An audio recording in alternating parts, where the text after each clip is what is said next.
Hello बच्चों।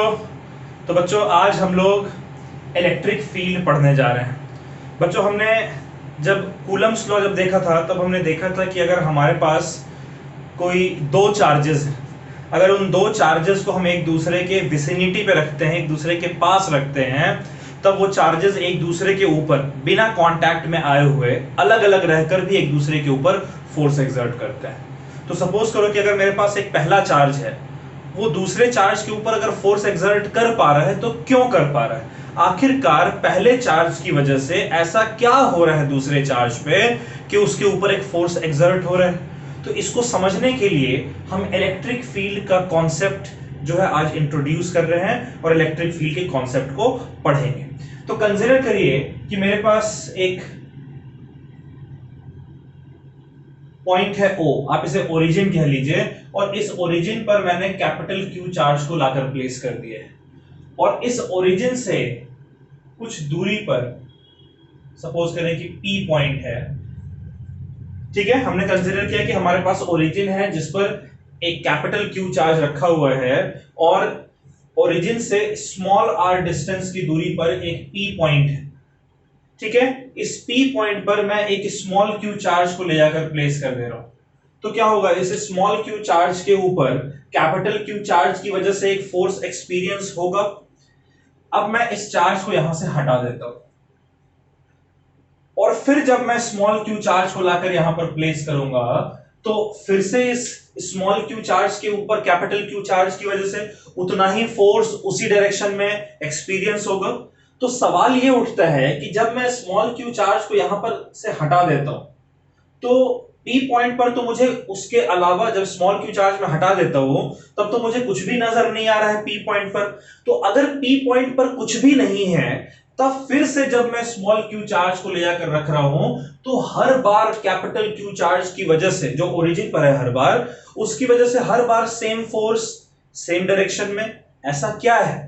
क्या capital Q charge की वजह से P पॉइंट पर पहले से कुछ मौजूद है और स्मॉल q चार्ज जब जा रहा है तब उसके साथ कुछ इंटरेक्शन हो रहा हो और फोर्स एक्सपीरियंस हो रहा हो? तो इसका जवाब है कि जी हां, कैपिटल Q चार्ज की वजह से P पॉइंट ही नहीं, इसके आसपास के रीजन के हर एक पॉइंट पर एक इलेक्ट्रिक फील्ड प्रेजेंट है। जैसे ही आप कैपिटल Q चार्ज को ओरिजिन पर लाकर रखते हैं, इस कैपिटल Q चार्ज की वजह से इलेक्ट्रिक फील्ड का फैलाव, उसका प्रेजेंस जो है वो हर एक पॉइंट पर होना शुरू हो जाता है। मैं ये नहीं कह रहा हूं कि एक ही इंस्टेंट पे हर एक पॉइंट पर हो जाएगा, कुछ वक्त लगेगा, हालांकि वो वक्त बहुत कम है, लेकिन उस वक्त के साथ इस कैपिटल Q चार्ज की वजह से हर एक पॉइंट पर इलेक्ट्रिक फील्ड प्रेजेंट हो जाएगा। तो P पॉइंट पर भी तो इलेक्ट्रिक फील्ड प्रेजेंट होगा। तो कैपिटल Q चार्ज की वजह से पहले से P पॉइंट पर एक इलेक्ट्रिक फील्ड प्रेजेंट है, और जब मैं स्मॉल q चार्ज को ले जाकर और P पॉइंट पर रखता हूं तब ये small q charge P point पर प्रेजेंट इलेक्ट्रिक फील्ड के साथ इंटरैक्ट करता है, और उस इंटरैक्शन की वजह से इस स्मॉल q चार्ज के ऊपर एक फोर्स एक्सपीरियंस होता है। ये जो फोर्स इस स्मॉल q चार्ज के ऊपर एक्सपीरियंस हो रहा है, ये एक तो इस स्मॉल q चार्ज से डायरेक्टली प्रोपोर्शनल है। देखिए, अगर स्मॉल q चार्ज ज्यादा बड़ा होगा तो फोर्स ज्यादा लगेगा। क्यों? स्मॉल q चार्ज अगर बड़ा है तो capital Q into small q, जो प्रोडक्ट ऑफ चार्जेस है, वो ज्यादा होगा, इसलिए फोर्स ज्यादा एक्सपीरियंस होगा। स्मॉल q अगर कम होगा तो इनका प्रोडक्ट चार्जेस कम होगा, फोर्स कम एक्सपीरियंस होगा। तो यानी कि जो चार्ज है, जो जिस पर फोर्स एक्सपीरियंस हो रहा है, उस चार्ज के डायरेक्टली प्रोपोर्शनल होता है फोर्स। दूसरी बात, फोर्स आपका P पॉइंट पर इलेक्ट्रिक फील्ड कितनी है, उस इलेक्ट्रिक फील्ड के भी डायरेक्टली प्रोपोर्शनल होता है। अगर ज्यादा इलेक्ट्रिक फील्ड है तब ज्यादा फोर्स एक्सपीरियंस होगा, कम इलेक्ट्रिक फील्ड है तब कम फोर्स एक्सपीरियंस होगा। तो अगर मैं इन दोनों को कंबाइन करूं तो कंबाइन करके हम लिख सकते हैं F is proportional to Q into E, लिखा जा सकता है ना। और इस प्रोपोर्शनैलिटी को हटाएंगे तब एक कांस्टेंट आएगा, उस कांस्टेंट को हम लोग सिंपलिसिटी के लिए 1 एज्यूम कर लेते हैं। तो ये हमारा हो जाएगा F is equal to Q multiplied by E। अब जरा समझिए इस बात को कि अगर F आपका Q इंटू E के बराबर है तो E किसके बराबर होना चाहिए? F अपॉन Q के बराबर। अब F की वैल्यू लिख देते हैं K capital Q small q upon R square, और इसे किससे डिवाइड करना है? Q से डिवाइड करना है। तो स्मॉल q से डिवाइड कर देते हैं, q से q कट गया। इलेक्ट्रिक फील्ड का जो आपका फॉर्मूला आ रहा है बच्चों वो है k capital Q upon r square. अगर यहां से आप नोट करें तो इलेक्ट्रिक फील्ड दो फैक्टर्स के ऊपर डिपेंड करता है। एक तो इलेक्ट्रिक फील्ड कैपिटल Q के ऊपर डिपेंड करता है, डायरेक्टली प्रोपोर्शनल है कैपिटल Q के, ठीक है। कैपिटल Q क्या है? वो चार्ज जिसकी वजह से इलेक्ट्रिक फील्ड है। तो एक चीज याद रखिएगा, वो चार्ज जिसकी वजह से आप इलेक्ट्रिक फील्ड देखते हैं उस चार्ज को हम लोग सोर्स चार्ज कहते हैं। क्या कहते हैं बच्चों? उस चार्ज को हम लोग सोर्स चार्ज कहते हैं। और जिस चार्ज के ऊपर सोर्स चार्ज की वजह से फोर्स एक्सपीरियंस होता है उसे हम लोग टेस्ट चार्ज कहते हैं, ठीक है। क्या कहते हैं? Test charge. यानी इलेक्ट्रिक फील्ड के फॉर्मूले में आप देखिए कहीं भी आपको टेस्ट चार्ज नजर नहीं आ रहा है फाइनल फॉर्मूले में, ठीक है। यहां पर हमने स्मॉल q को के टर्म्स में इलेक्ट्रिक फील्ड को डिफाइन किया है। इलेक्ट्रिक फील्ड को हमने टेस्ट चार्ज के टर्म्स में डिफाइन जरूर किया है, लेकिन इलेक्ट्रिक फील्ड टेस्ट चार्ज के इंडिपेंडेंट होता है। किस चीज पर डिपेंड करता है? एक तो सोर्स चार्ज के ऊपर डिपेंड करता है, डायरेक्टली प्रोपोर्शनल। सोर्स चार्ज बड़ा, इलेक्ट्रिक फील्ड ज्यादा, सोर्स चार्ज छोटा, इलेक्ट्रिक फील्ड कम। एक इलेक्ट्रिक फील्ड डिस्टेंस के स्क्वायर के इनवर्सली प्रोपोर्शनल, यानी कि डिस्टेंस अगर आप ज्यादा रखोगे तो फोर्स इलेक्ट्रिक फील्ड कम, और इलेक्ट्रिक फील्ड कम तो फोर्स कम। इलेक्ट्रिक फील्ड और फोर्स देखिए डायरेक्टली प्रोपोर्शनल है ना, तो इलेक्ट्रिक फील्ड कम तो फोर्स कम। अगर डिस्टेंस कम होगा तो इलेक्ट्रिक फील्ड ज्यादा, और इलेक्ट्रिक फील्ड ज्यादा तो फोर्स ज्यादा। यानी अगर मैं एक और पॉइंट यहां पर बना दूं, सपोज करें कि ये पॉइंट मेरा है R।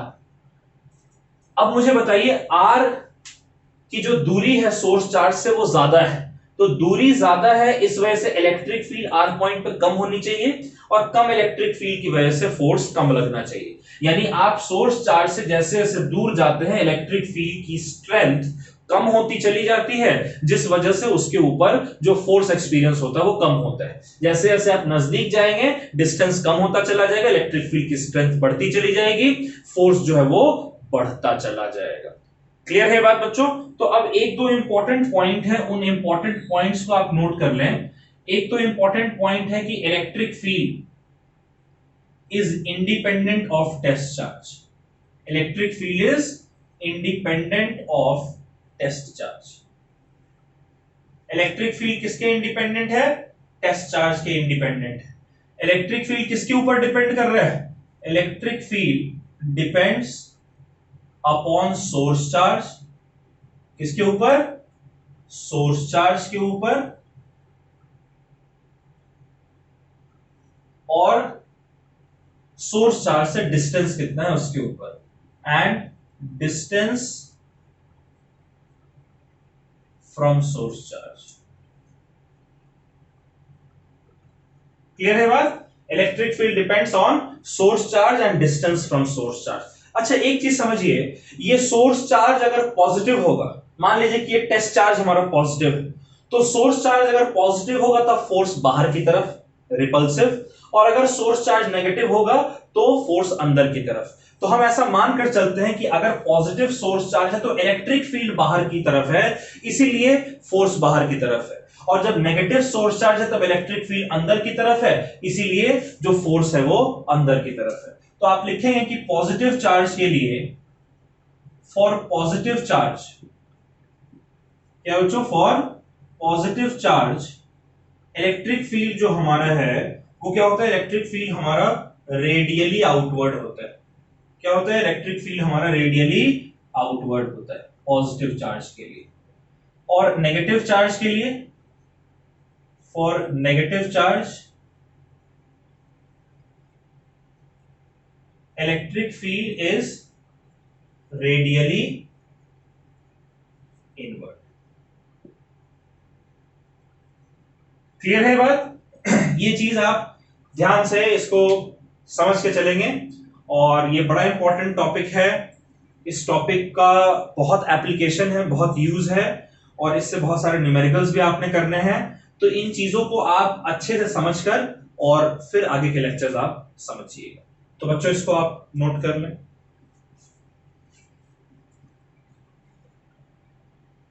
अच्छा बच्चों एक आखिरी चीज देख लीजिए, हमने फॉर्मूला लिखा है F is equal to Q into E, है ना।